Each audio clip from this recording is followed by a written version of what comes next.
দেখেন সকাল সকাল চাওয়া বসাই দিছি আমি দিছি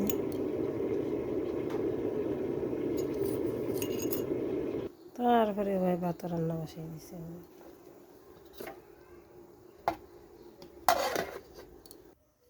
আমার চা থেকে আখার আখার লুক যায়, সবাই কমেন্টস করে জানাবেন। আর দেখেন আমার চার কালার, দেখেন গরম গরম ভাত রান্না শেষ আমার। তার আর দেখেন ডাল রান্না শেষ আমার। তারপরে দেখেন এটা কি রান্না করতেছি, শুটকি চাটনি। যতটুকু জল দিছি অতটুকু জল শুকাইয়া তারপরে শুকনো শুকনো হলো। তারপরে রান্না শেষ করে আমি দেখেন রব বানাইছি ময়দা দিয়ে নারকেল দিয়ে, দেখেন আপনারা। তারপরে এক এক করে বাজ্যা নিতেছি, সব দেখতে দেখেন আপনারা। নারকেল আর ময়দা তেল দিয়ে বাজ্যা নিতেছি, ওই যে ওগুলা বাজ্যা নিছি আর অনেক রয়েছে বাজ্যা নিমু, আপনারা দেখতে দেখেন। ওই দেখেন তেলের মধ্যে দিয়ে দিছি। এখন আস্তে আস্তে হালকা আগুন দিয়া ভাজতে হয়, বেশি আগুন দিলে ফুটে যাইব, খাইতে স্বাদ হইত না। তারপরে ওই দেখেন আমি বাজ্যা নিতেছি,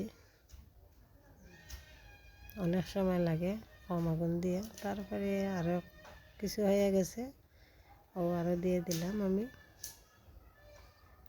আমার বকফুল ভাজি শেষ হয়ে গেছে। তারপরে নারকেলের লাড়ু বানাইমু। নারকেলের লাড়ুর জন্য এখানে পরিমাণ মতো মিষ্টি দিয়ে দিছি, চিনি। তারপরেও দেখেন পাউডারে দুধরে গুলিয়ে রাখি দিছি, চিনির মধ্যে দিয়ে দেব। ও দেখেন তারপরেও দেখেন দিয়ে দিছি এখন চিনিটা, মানে আটা আটা হয়ে গেলে গিয়া তারপরে নারকেল দেব। দেখেন আগে চিনিটা গলিয়ে তারপরে হালকা আটা আটা ভাব আসলেই এই যে আইসা গেছে, তারপরে আমি এখন নারকেল দিয়ে দেবো। ও দেখেন কি সুন্দর আসছে। তারপরে নারকেল দিয়ে এখন কিছু লাড়াচাড়া দিব, দেখতে দেখেন আপনারা। আগুনটা একটু কম হইতে হইব, নাইলে তো পুড়ে যাইব গিয়া। তারপরেও দেখেন হয়ে গেছে গিয়ে আমিও লাড়ু বললে নিতেছি, আপনারা সবও দেখতে দেখেন। ও দেখেন কি সুন্দর আটা আটা হয়েছে নারকেলের মধ্যে। এখন লাড়ু বললে বললে রাখি দিব, তারপরে একটু ঠান্ডা হইলে মানে সুন্দর হয়ে আইব, ভাঙতো না। ও দেখেন বলিয়া বলিয়া আমি রাখি দিলাম। ও দেখেন বন্ধুরা শুয়ে রয়েছি, আমি শুয়ে রয়েছি মানে শুয়ে রয়েছি না, খানাক খানা আমার আজকে তাপ উঠে গেছে গিয়া। তাই ও দেখেন কমলি গাড্ডে আমি করে রয়েছি। আপনারা দেখেন, আপনারা ভাবতে পারেন আমি মিথ্যা কথা বলি। ও দেখেন, ওই দেখেন তার মিটার যার মাইপা কাছেও রেখে দিছি।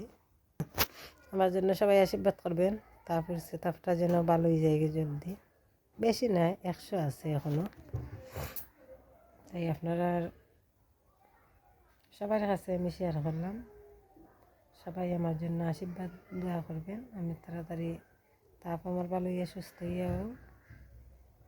তারপর কী করি মানে আজকে তো দেখতে পারবেন না, কেন কারণ হয়েছে কি আমার তাপ উঠে গেছে, তাই তো আমি কাজ করতে পারবো না। সকালে রান্না বান্না করছি, আপনার কাছে শেয়ার করছি ভাত, তারপরে মুসুরির ডাল আর কি করছি, তাপের মধ্যে শুটকি চাটনা করছি। আপনার সাথে আমি শেয়ার করছি, এগুলো দিয়ে খাইছি প্রায় 1টার সময়। এখন হয়ে গেছে গিয়া বিকাল 3টে।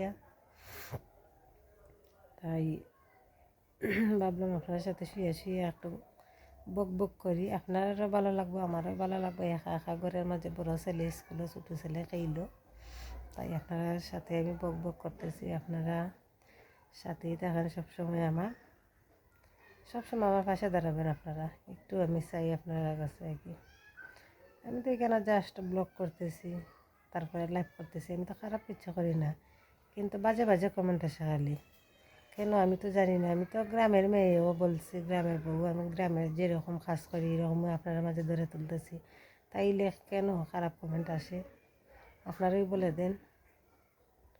আর সবাই যদি আমার ভিডিও যদি ভালো লাগে তাইলে সবাই লাইক কমেন্ট শেয়ার করতে ভুলবেন না। তাইলে আপনারা ভালো থাকেন, আমিও ভালো থাকি। নতুন ভিডিও আপনাদের সাথে দেখা হইব।